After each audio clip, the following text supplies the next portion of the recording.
We start with the vital communication between Taiwan and the United States. Taiwan Representative Alexander Yui is speaking with Channel YouTube correspondent Lydia, who about a proposed American arms sales package, and we dive into the ongoing dialogue between the United States and Taiwan concerning defense investments and bilateral relations.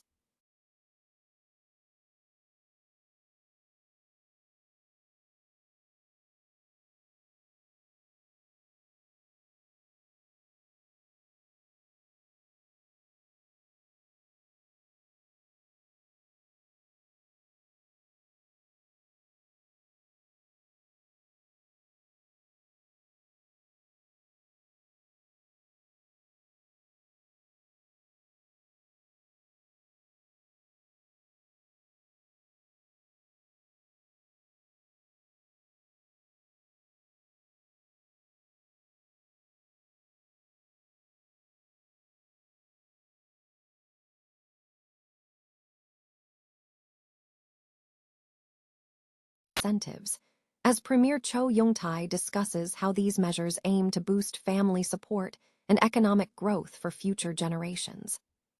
Finally, we address the global health crisis.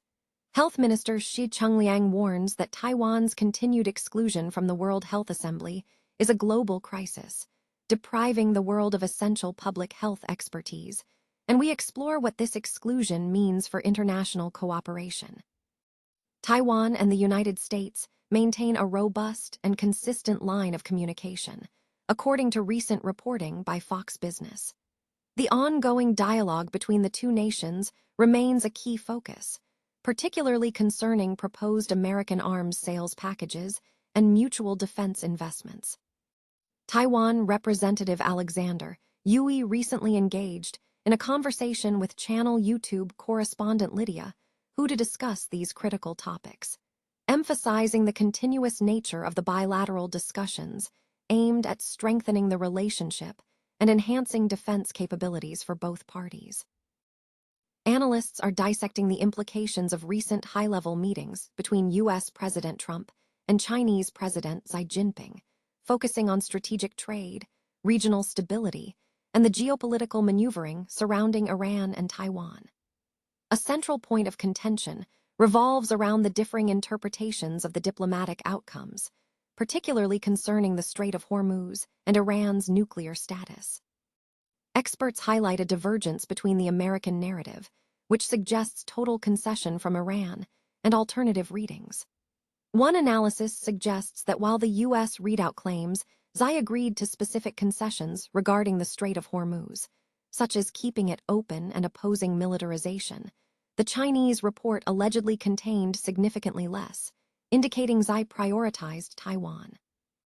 Geopolitical observers question whether Beijing traded strategic influence over Iran for concessions on Taiwan, leading to intense speculation among Iranian audiences about the true nature of the Beijing-Tehran engagement. Michael Hudson elaborated on the meaning behind statements, arguing that the concept of the Strait of Hormuz being open signifies continued trade access for all regional actors, including Iran, through the Indian Ocean to Asia.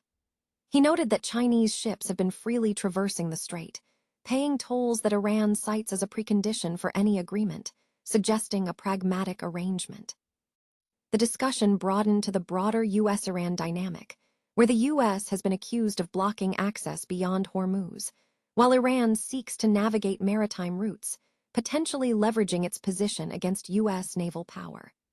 Hudson framed Iran's actions, imposing tolls, as a response to perceived unjust actions under international law. Furthermore, the conversation shifted to the broader U.S. strategy, examining whether current actions against Iran are driven by imperialist aims or a response to a declining American global position. Hudson detailed a long-term U.S. strategy centered on controlling the world's oil trade, viewing sanctions and military actions as levers to enforce compliance, a strategy that has historically involved conquering regions like Iran. China's stance on Taiwan was identified as a key diplomatic tool, suggesting that framing the discussion around Taiwan allows Beijing to control the agenda for broader issues like international trade, and finance. In a deeper economic analysis, the discussion touched upon the global financial system. Experts traced the mechanisms through which the dollar system extracts tribute globally, detailing how foreign central banks are compelled to hold U.S. Treasury bonds, even under sanctions, and how alternative systems, such as the rise of the Chinese currency and the BRICS bloc, represent a move toward financial multipolarity. Finally, the report addressed the internal challenges facing Iran, questioning the viability of its current economic model under sustained sanctions, and analyzing whether internal reforms can secure external victories against financialized imperialism. Noi Dung Kai Tait. The Executive Yuan has announced a comprehensive expansion of childcare support initiatives aimed at supporting families from birth to age 18. The new plan encompasses expanded parental leave policies, housing tax incentives, and broader family care measures. Premier Cho Yong-tai stated that the government plans to transform flexible parental leave into a more comprehensive childcare leave system, extending eligibility for parents of children up to 6 years old. Furthermore, the government will introduce tax breaks for households with young children and seek more reasonable arrangements for marriage, maternity, and paternity leave, with the overarching goal of encouraging active parental participation in childcare and family companionship. /N, the policies are structured around the 3 stages of childbirth, childrearing, and education, focusing on increasing subsidies, reducing financial burdens, expanding flexibility, and strengthening caregiving support. These measures are designed to provide families with greater security, enhance childcare services, expand educational support, foster family-friendly workplaces, and alleviate housing pressures, aligning with the broader vision of ensuring economic growth benefits all generations. /N, these new measures are slated for discussion at the cabinet meeting next week before an official announcement. In parallel, the Chinese Nationalist Party, KMT, caucus has proposed several policies to combat the nation's declining birth rate, including fully subsidizing national health insurance premiums for children up to 6, providing a $20,000 childcare subsidy every 6 months for this age group, and a $5,000 monthly allowance for children up to 15 years old. The KMT and Taiwan People's Party have also proposed a /Taiwan Future Account initiative, suggesting an initial $50,000 deposit for each child aged 12 or younger, with annual contributions invested in index funds. /N Premier Cho responded to the proposals by emphasizing that public policy must be evaluated based on comprehensive strategic frameworks rather than just spending levels. Advocating for a mix of subsidies, burden reduction, flexible time arrangements, and practical caregiving support to address childbirth, childrearing, and education holistically. /N in related international matters, Minister of Digital Affairs Lin Yiqing highlighted regulatory and national security concerns, noting that Taiwan is among the few Asian regions without Starlink access, a point echoed by industry figures regarding access restrictions in the region. Separately, local authorities in Yangmingshan National Park have urged visitors to respect public spaces following an incident where a couple was caught on camera live-streaming intimate activity within the park, prompting police to identify a suspect for questioning under public indecency charges. /N on a security note.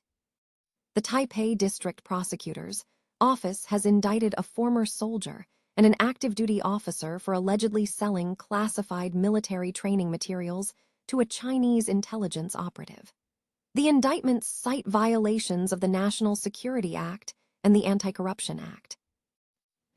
Taiwan's continued exclusion from the World Health Assembly, or WHO, is being framed by Taiwan's health minister as a global crisis, arguing that it deprives the international community of crucial public health expertise.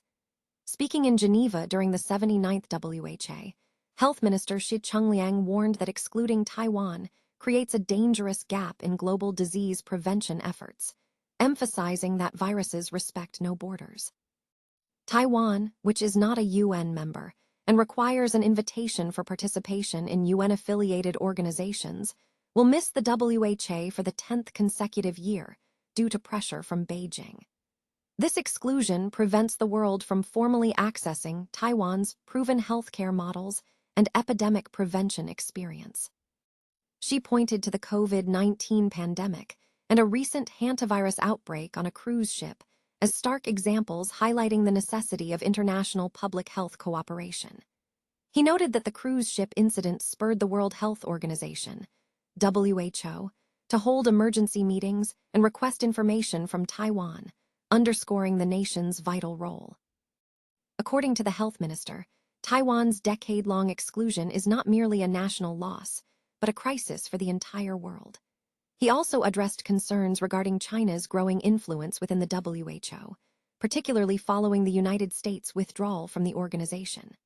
While acknowledging Beijing's influence, Xi stressed that the WHO remains the paramount platform for global health cooperation, making Taiwan's pursuit of observer or member status essential.